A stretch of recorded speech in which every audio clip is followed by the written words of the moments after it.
Next example is Chichester Festival Theatre. So here, although obviously using ticketing data, we normally get these huge tranches of data to analyse. We've really zoomed in on one particular factor. So here we're looking just again at one particular segment and its subsegments and what's changed. But in this instance, we're looking at what's changed over time. So Chichester Festival Theatre, for those who don't know, is based on the South Coast, and it's a very large venue, quite broad reach. But typically speaking, as per most non-London venues, metroculturals are, they're not insignificant, but they're not a huge part of the audience because they're so concentrated in London. So typically you'd see maybe sort of 3-4% of the audience being metroculturals, and that was the case pre-COVID. Now the story that we've seen play out in lots of different ways through the population monitor, through analysing various different venues data, is that there was a shift during COVID in terms of the mixture of people who were most comfortable attending or most frequently.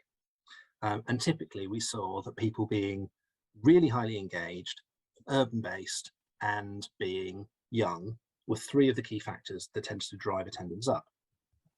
And sure enough, with metroculturals often fitting a lot of that profile, particularly in terms of high engagement, high attendance, they tended to spike in terms of proportion of engagement during the pandemic. Not in absolute numbers, but in terms of within the mix of people attending, that went up substantially. And indeed, it did here for Chichester. So that far is not very surprising. We would expect to see it, we did see it, all good. What I think is potentially a bit more interesting once we can look at these subsegments is to see the pattern that played out between those two subsegments.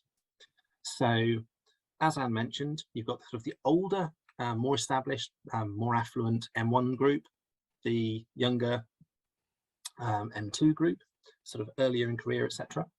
And typically the M1 would attend more than M2. And that indeed was the case before.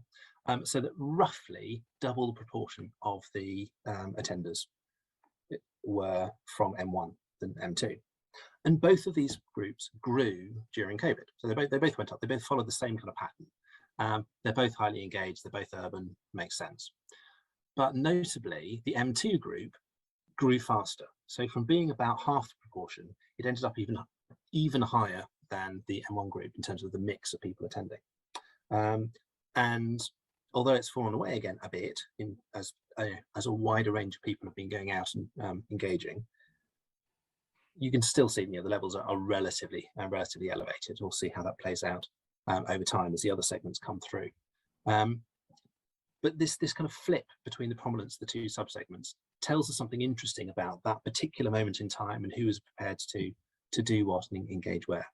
And the thing I think that makes it really stark is if you look at the whole list of 20 subsegments, the M2 subsegment was the third lowest in 1819, and it was the third highest in 2021. So it really shot up in terms of relative prominence because of that period.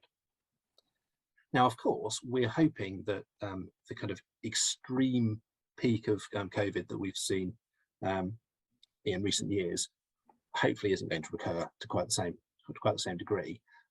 But hopefully this is illustrative that in a wide range of other contexts where you see really substantial change and variation in programming, in the same opening a new venue, or trying something really radically different, you might see bigger changes among subsegments than you see among segments overall, or you might see very particular subsegments responding, and you may be able to see patterns in terms of which subsegments all respond in the same way, to give more clues about which audiences are reacting to what.